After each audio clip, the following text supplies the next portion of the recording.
Hey everyone, Chris here. For today's 5 on Friday, I'm going to talk to you about my top 5 standalones from 2020 that aren't middle grade. First up is The House in the Cerulean Sea by TJ Klune. This has been described as a middle grade but for adults, and I think that is a great way to describe it. It follows a man named Linus who's a caseworker at the department in charge of magical youth. He is essentially tasked to going to this orphanage and checking to see that the half a dozen kids there are being handled safely. They're considered kind of dangerous, so Linus's bosses want to know if they're being handled correctly and if they should be worried that these kids could cause them some trouble. This book really is just a warm and fluffy and sweet read. I have heard it described as like a warm chocolate chip cookie or a almost cozy fantasy. And I think those are kind of the perfect ways to describe it. I really, really enjoyed this book, and I loved getting to see the character development. It made me laugh at some of the antics that the kids got up to, and seeing Linus interact with these kids and seeing him interact with the man in charge of this orphanage.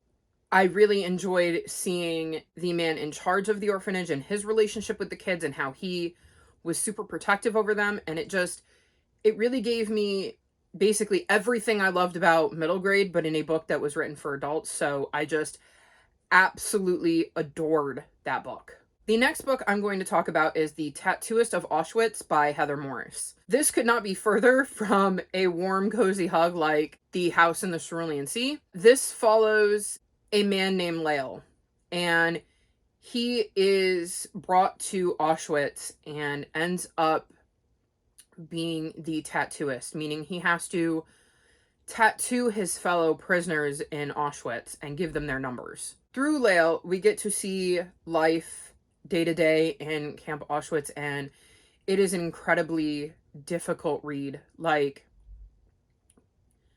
just the atrocities that happen there and how easy it was to accidentally piss somebody off and end up dead. It is a very touching and moving read, and really gives you a glimpse into the life of the people who lived in Camp Auschwitz. I love when a book can really make me feel things, and this did. I cried while reading this book, as it is, like I said, a hard read.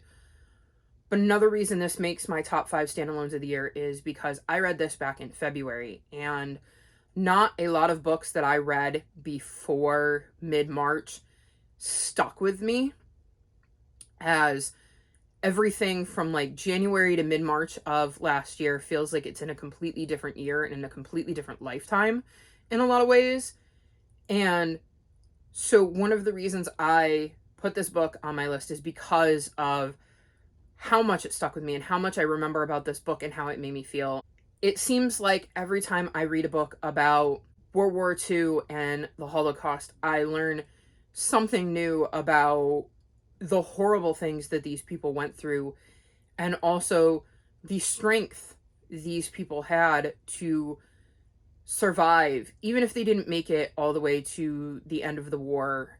Just the fact that they survived it all and managed to live through something I can't even begin to comprehend is moving and insane. And in this case, I can't imagine how hard it must have been to be in Camp Auschwitz and be in charge of tattooing this awful number onto people like you that did nothing wrong, that they're here because of the most awful reasons and they don't deserve this, and yet it kind of protects you in a way, and by you doing it, you can hopefully make it as painless and quick a process as you possibly can, because you know what it's like to be the person on the other side of that table waiting to get your number. And it really is just a moving and touching book, and I think it's something that's going to stick with me for a very long time.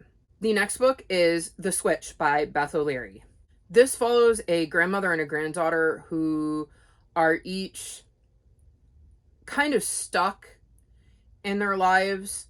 And so Lena, the granddaughter, decides after she realizes her grandmother is looking for love to swap places.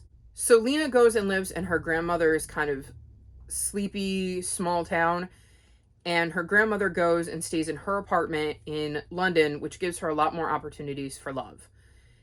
I adored this book. I loved getting to see Eileen, Lena's grandmother, and how she adapted to life in London, and getting used to Lena's roommates and the other people in her building, and how she tried to take some of that small town feel and kind of bring it to life in London.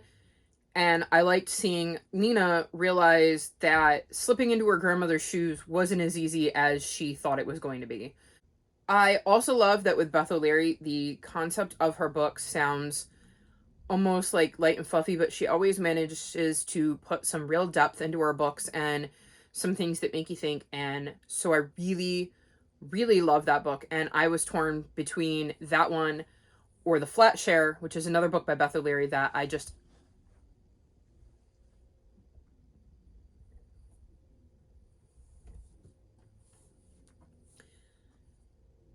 absolutely adored. And I was trying to only use the author once because I wanted to highlight 5 different authors as opposed to, say, one author 5 times. And so I guess The Flat Share would be an honorable mention, but I think I like The Switch just a little bit more. Next up is The Sundown Motel by Simone St. James. This book follows Carly, whose aunt disappeared like 35 years ago, and she was working at this motel when she disappeared, and Carly has always wondered what happened to her aunt. So she decides that the best way to get answers is to go check out this hotel, and she actually ends up working there herself. That's where things get a bit spooky, and as she dives into the backstory of what happened with her aunt, strange things start happening to her too. I really like Simone St. James and her writing. I'm not into books that are super creepy or like horror novels, but this book had the like perfect amount of creep factor. It is the perfect kind of mystery thriller that has a bit of creep factor that draws me in, and it was definitely creepy enough that I was not reading it at night. I loved seeing the parallels between Carly and her aunt and what happened to her aunt versus what happened to her, and I really like how Simone St. James like brings her story together and makes the 2 storylines that she's telling kind of make sense. I don't want to say too much because I know a lot of people like to go into thrillers with as little information as possible, but I just really liked this book and thought it was the perfect kind of creepy for me. The last book I'm going to talk about is A Man Called Ovey by Frederick Bachman. This book follows a grumpy old man who just kind of wants to be left alone, and this new family moves in next door with a couple of young daughters and kind of turns his life upside down. Despite wanting like nothing to do with them, he keeps interacting with this new family, and they end up kind of bringing him out of his shell. I remember getting a lot of chuckles out of this book, and there were even some moments that made me cry, and I always love when books make me invested enough in a character to laugh with them or cry with them or feel attached to them and want to see them find a happy ending. I loved getting to see Uwe interact with the kids and their parents. It was super interesting to see how, as much as he didn't want to get involved with his neighbors, or at least said he didn't want to get involved with his neighbors, when he'd see something that they were doing wrong or that he thought they could be doing better, he just couldn't help himself.